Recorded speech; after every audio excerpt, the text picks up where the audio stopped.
Hello and welcome. Today's video begins with a question. Have you ever pondered that there are different ways one uses one's imagination? Specifically, that imagination is not just a tool for creativity and innovation, but can also be used to imagine all kinds of horrible future scenarios or outcomes, paranoid ideas about other people or the world in general.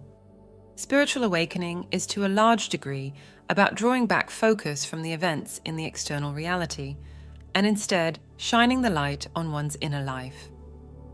One important aspect of this is to become acquainted with the different phenomena we will encounter there.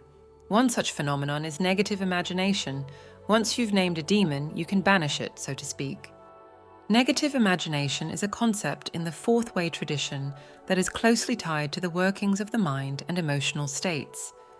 This tradition, based on the teachings of the mystic, esotericist, and philosopher Gurdjieff and other fourth way practitioners, posits that much of what we consider ordinary thinking is mechanical. Negative imagination represents one of the more pernicious forms of this automatic thinking process, which hinders personal development and self-awareness. Negative imagination can likely find its explanation among our ancient ancestors, who lived in a much more dangerous but also less complex world. To accurately use imagination to predict dangers was probably both easier, and it was a useful skill when the main challenge was to avoid predators or hostile tribes and be on good terms with the tribe you belonged to. In a modern, relatively safe, but also unfathomably more complex society, negative imagination has become more or less useless and often a cause of emotional pain and conflicts with other people. At its core, negative imagination as it plays itself out today refers to the tendency to indulge in repetitive, self-defeating thoughts and mental imagery that creates unnecessary suffering. These thoughts often stem from fear, anxiety, and unresolved emotions, and usually distort reality in an unhelpful way.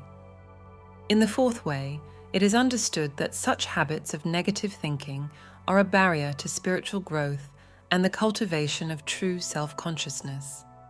They act as internal mechanisms that reinforce inertia, keeping one trapped in habitual reactive patterns.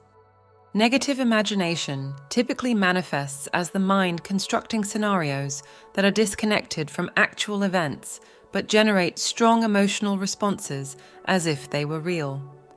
You may find yourself imagining negative outcomes, fearing the worst in situations, or dwelling on thoughts that paint others or yourself in an unfavorable light. These imaginings are often unrealistic, yet powerful enough to influence mood and behavior. In the fourth way framework, this is a process that consumes energy and blocks higher forms of thinking and feeling. One of the key teachings in this tradition is that our thoughts and emotions are not as free as we might think. Instead, much of what occurs in the mind happens in automatic, pre-programmed patterns. These patterns have been shaped by past experiences, societal conditioning, and unconscious beliefs. As a result, negative imagination can take over when we're not consciously present in the moment. It thrives in the absence of self-awareness, creating a loop of imaginary fears, doubts, and conflicts that sap our vitality. In this context, the fourth way emphasizes the importance of observing these patterns as a way to break free from them. Observation is the first step toward understanding how mechanical thinking, including negative imagination, operates. By simply noticing these habitual thoughts without becoming identified with them, you begin to weaken their hold. Another aspect of negative imagination is its connection to emotional states. It often triggers and is triggered by negative emotions, creating a vicious circle. In Gurdjieff's teachings, it's noted that we are frequently asleep to our true emotions, mistaking mechanical emotional reactions for genuine feelings. Negative imagination feeds on these mechanical emotions: fear, resentment, anger, creating a cycle that reinforces itself.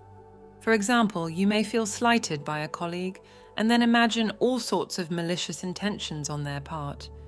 These imaginings may have no basis in reality, but they provoke strong emotional reactions, leading to further negative thoughts. This creates a self-perpetuating loop of negativity. In order for you to see this inner dynamic for what it is, so that you can start breaking free from it, it's worthwhile to get a firm grasp on how this usually works. The mechanism is quite simple once you understand it. What usually happens is that an external event triggers an emotional reaction. It can also be triggered by a memory that either pops up randomly or because of something external that triggers it. Next, the emotion sets automatic thoughts, words, or behavior in motion. Which response is triggered is determined by a host of factors, such as the situation, whether there are other people around, social codes, and your ability to suppress reactions that are visible to your surroundings. What then happens is that unless the emotional energy is released somehow, you keep feeding the emotion with your thoughts, and the emotion, in turn, creates even more thoughts. Until, for one reason or another, you snap out of it, perhaps because something or someone distracts you, you're reminded of the potential consequences, you get arrested, or you actually wake up for a moment and realize what is happening. The point is that all of this happens automatically while giving off the appearance of you making free, conscious choices.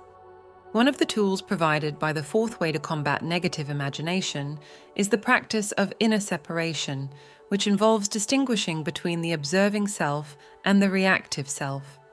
This practice is, for obvious reasons, closely tied to the practice of self-observation. There will be a whole video on the topic shortly. When you observe your negative thoughts and emotions without identifying with them, you begin to understand that they are not the essence of who you are. They are simply conditioned responses. By cultivating this separation, you can reduce the power that negative imagination has over you. However, this process of separation requires effort and discipline. It's not a passive activity, but a deliberate attempt to step back from automatic thinking and feeling. Meanwhile, it's also important to recognize that the purpose is not to repress or deny emotions, but to see them clearly for what they are: automatic, often exaggerated reactions to stimuli that have little or no actual basis in the present moment. The effort to separate from negative imagination is linked to the broader fourth way teaching of conscious effort. This is where the idea of being awake or asleep comes into play. In the fourth way, to be awake means to be conscious of your thoughts, emotions, and actions, as well as what is going on around you in the present moment. It's closely linked to present moment awareness, or mindfulness. To be asleep, on the other hand, means to be at the mercy of your automatic reactions, including negative imagination. It means to be caught up in and identified with these mental processes without realizing it. It is the stimulus-response mindset that most people spend their days in, sleepwalking through life on autopilot, under the illusion that they are making free choices. A key aspect of the fourth way approach is the understanding that we all have a mechanical part of ourselves that operates in this autopilot mindset. By staying unaware of how negative imagination works, we allow it to control us and dictate our emotional states. The work of the fourth way is to bring consciousness into these areas of automaticity, reducing their power and opening up space for more intentional, creative, and higher forms of thought and action. It's also important to acknowledge that negative imagination is not just a personal issue. It has social and cultural dimensions as well. In many cases, societal norms and values can reinforce these negative thought patterns. For example, modern culture often encourages a focus on fear and anxiety, whether through media, news, or social interactions. This creates a fertile ground for negative imagination to flourish. By becoming aware of these external influences, one can begin to disentangle oneself from the societal programming that contributes to negative thinking. An insidious way in which this works is when attitudes and actions of movie characters start to affect our thinking, feeding, for example, fantasies about asserting our dominance, putting others in their place, taking what we want, and other ego-enhancing behaviors. Ultimately, the goal is of course not to eliminate imagination altogether, as imagination itself obviously can be a powerful tool for creativity and growth when used consciously. The aim is to redirect the mind away from destructive automatic patterns of thinking and toward more positive and constructive uses of imagination. This shift is part of a larger process of personal transformation that the Fourth Way tradition encourages, moving from a state of mechanical, unconscious existence to one of intentional, conscious being. In this context, it could be interesting to contemplate how many of humanity's greatest achievements have started as acts of imagination.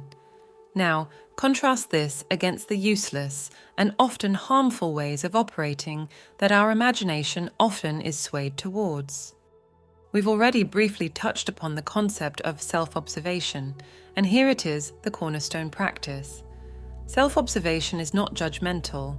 It's about noticing without labeling or reacting. When you observe yourself imagining negative scenarios, you can begin to see the underlying patterns. Perhaps there is a fear of failure, or maybe there's a tendency to assume the worst about others. Whatever the case, the first step is always awareness. Once you have observed these patterns, you can begin to work with them. The Fourth Way teaches that simply observing a negative thought or emotion weakens its power. Over time, with consistent observation, the grip of negative imagination loosens, and you are able to respond to life's challenges from a place of clarity rather than fear or anxiety. Your ability to make a choice begins with the recognition of the situations where you have a choice, but have so far allowed automatic patterns to dictate your responses. Yes, at its heart, the teaching about negative imagination in the Fourth Way is about reclaiming your mind from the automatic habits that keep you in a lower state of consciousness. It's about freeing up mental and emotional energy that can be used for more constructive purposes. By becoming aware of how negative imagination operates, you can begin to make conscious choices about where to direct your attention and energy, leading to a more fulfilled and present life. To sum up, negative imagination in the Fourth Way tradition is a form of mechanical thinking that arises from unexamined fears, anxieties, and automatic emotional and mental responses. It is a significant obstacle to personal development and spiritual growth, but it can be overcome through the practice of self-observation and inner separation. By bringing awareness to these automatic patterns, you can weaken their influence and create space for higher forms of thinking and feeling. This process is not easy, but it is essential for anyone seeking to move beyond the mechanical and into a more conscious way of living. Finally, we wish to remind you that spiritual awakening is to a large degree about shifting the focus from the often stormy, chaotic, and seemingly uncontrollable external reality towards the inner reality. As you wake up more and more to that, you are a tiny part of an infinite consciousness.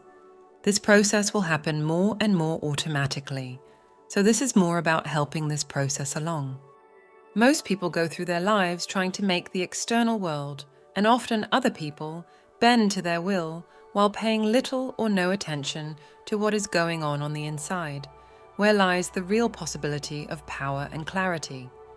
Here is also where you find your connection with infinite consciousness. What is going on the inside is hidden in plain sight until it is seen, put into perspective, and understood clearly. That there are constructive and destructive ways of using the imagination is one such insight, and you are encouraged to apply the knowledge that you've gained today to your own experience to see how negative imagination plays itself out in your own inner life. Because unless put into its proper context and applied to one's own life, knowledge is just empty words. You've now reached the end of the video. Remember to like and subscribe. Thank you for your time.